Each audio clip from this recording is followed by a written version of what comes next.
Hello दोस्तों, आप सभी का स्वागत है मैथ सांग चैनल पे। आज हम आपको बता रहे हैं कि वैद्युत सेल क्या होता है।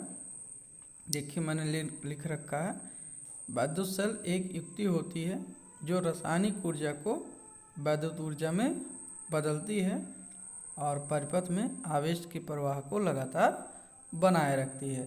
अर्थात युक्ति का अर्थ होता है यंत्र।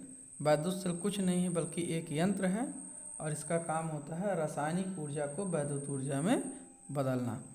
देखते हैं ये कैसे काम करता है। देखिए यहाँ एक मैंने बर्तन बना लिया है और इस बर्तन में कोई घोल डाल दिया जाता है। इस घोल का नाम रखा गया है वैद्युत अपघट्य। और इस वैद्युत अपघट्य में दो प्लेटें डाल दी जाती हैं, अलग अलग धातुओं की होती हैं और इसकी प्रकृति ऐसी होती है वैद्युत अपघट्य अर्थात घोल की कि एक प्लेट को ऋणावेशित तो और दूसरे प्लेट को धन आवेशित कर देती है।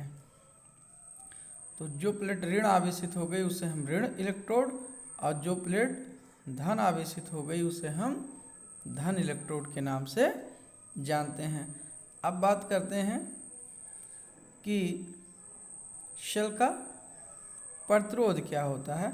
तो जिस तरीके से धारा के मान में प्रतिरोध उत्पन्न होता है उसी तरीके से सेल का भी एक अपना प्रतिरोध होता है। और जब हम सेल से लगातार धारा लेते रहते हैं तो सेल का प्रतिरोध बढ़ता चला जाता है और सेल हमें धारा नहीं दे पाता। तो धारा सेल से न मिलने का कारण है कि प्रतिरोध का लगातार बढ़ना। तो सेल का प्रतिरोध किन किन बातों पर डिपेंड करता है वो हम जानेंगे। पहली बात है कि जो सेल का आंतरिक प्रतिरोध होता है, यहाँ आंतरिक लिख लीजिए, सेल का प्रतिरोध का मतलब ही आंतरिक होता है। तो जो सेल का आंतरिक प्रतिरोध है वो प्लेटों के बीच जो डिस्टेंस है उस पर डिपेंड करता है और डायरेक्टली है, अर्थात डिस्टेंस को बढ़ा दिया जाए तो प्रतिरोध बढ़ जाएगा। दूसरा हिस्सा है कि क्षेत्रफल, प्लेटों के कुछ क्षेत्रफल होते हैं। तो जो रेसिस्टेंस है, इंटरनल रेसिस्टेंस, ये क्षेत्रफल के अनुक्रमान व्युत्क्रमानुपाती होता है। अर्थात क्षेत्रफल को अगर हम बढ़ाते चले जाएं तो प्रतिरोध का मान घटता चला जाएगा। और तीसरी बात है, अगर हम घोल के कंसंट्रेशन, सांद्रता को बढ़ा दें तो प्रतिरोध हमारा बढ़ जाता है। याद रखें जो घरों में बैटरी होती है उसमें तेजाब डाला जाता है और तेजाब में पानी की मात्रा ज़्यादा होती है तो कुछ दिनों बाद हमें बैटरी में पानी डालना पड़ता है। तो पानी डालने से घोल पतला हो जाता है और बैटरी का, जो घरों में बैटरी होती है वो वास्तव में सेलों का एक संयोजन है। और इस तरीके से बैटरी में हम पानी डाल देते हैं तो सांद्रता घट जाती है और इस तरीके से वो बैटरी से दी गई धारा का मान बढ़ जाता है। तो उसी बात की ओर ये संकेत करता है। तो तीन बातों पर इसकी डिपेंडेंसी हो गई। किस पर? एक तो जो प्लेट हैं उनके बीच की दूरी पर, अर्थात जैसे जैसे दूरी बढ़ेगी प्रतिरोध का मान बढ़ेगा। और क्षेत्रफल के व्युत्क्रमानुपाती हो गया और सांद्रता बढ़ने से प्रतिरोध का मान बढ़ जाता है। अब एक सबसे इम्पोर्टेंट बात है कि सेल का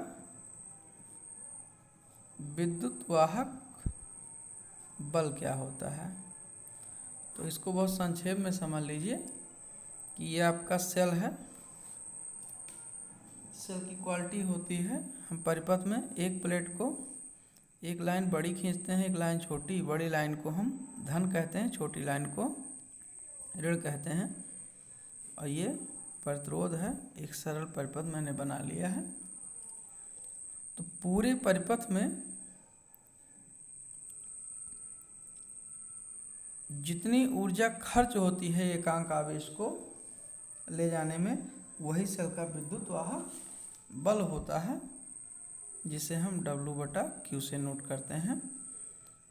अर्थात अगर यहाँ से हम आवेश को उठा लें इस बिंदु से और यहाँ तक लाएं, ला करके फिर उसी बिंदु पर रख दें, तो जितनी ऊर्जा खर्च होगी वो और आवेश का मान सेल का विद्युत वाहक बल कहलाएगा। अब हम Q का मान 1 कर दें तो E बराबर W हो जाएगा। तो डिफिनीशन निकल के आती है कि एकांक आवेश को पूरे परिपथ में ले जाने में जो सेल द्वारा ऊर्जा व्यय की जाती है वही सेल का विद्युत वाहक बल होता है। सबसे इम्पोर्टेंट चीज़ क्या होता है कि सेल का विद्युत वाहक बल सेल का कैरेक्टर होता है। ये मैंने कैरेक्टर लिखा है, इतना ध्यान रखना। चरित्र, हिंदी अर्थ क्या होता है? चरित्र। तो सेल का जो विद्युत वाहक बल है अर्थात चरित्र, जो सेल का विद्युत वाहक बल है वो सेल का एक चरित्र होता है, अर्थात गुण होता है, जो सबका अलग अलग होता है। अब एक हम व्यवहारिक लाइन पे आते हैं। आपने देखा होगा कि जब मोबाइल का आप बैटरी वगैरह खरीदते हो तो सेल पीछे लिखा होता है कि उसका ऑपरेटिंग वोल्टेज 3.7 वोल्ट, कहीं कहीं 1.9 वोल्ट लिखा होता है, कहीं कहीं 4.9 लिखा होता है। तो ये सब ऑपरेटिंग वोल्टेज लिखे होते हैं। आपने घरों में जो सेल यूज किया है 10 रुपये 5 रुपये वाला, उसमें 1.5 वोल्ट लिखा होता है और मोबाइल में ही वेरिएट करेगा, कहीं 3.7 तो कहीं 3.6। तो ये जो लिखा होता है सेलों के पीछे या बैटरियों के पीछे, वो वास्तव में सेल का क्या बताता है? कैरेक्टर बताता है, या बैटरी का क्या बताता है? कैरेक्टर बताता है। तो एक बहुत संक्षिप्त नोट था सेल के विषय में।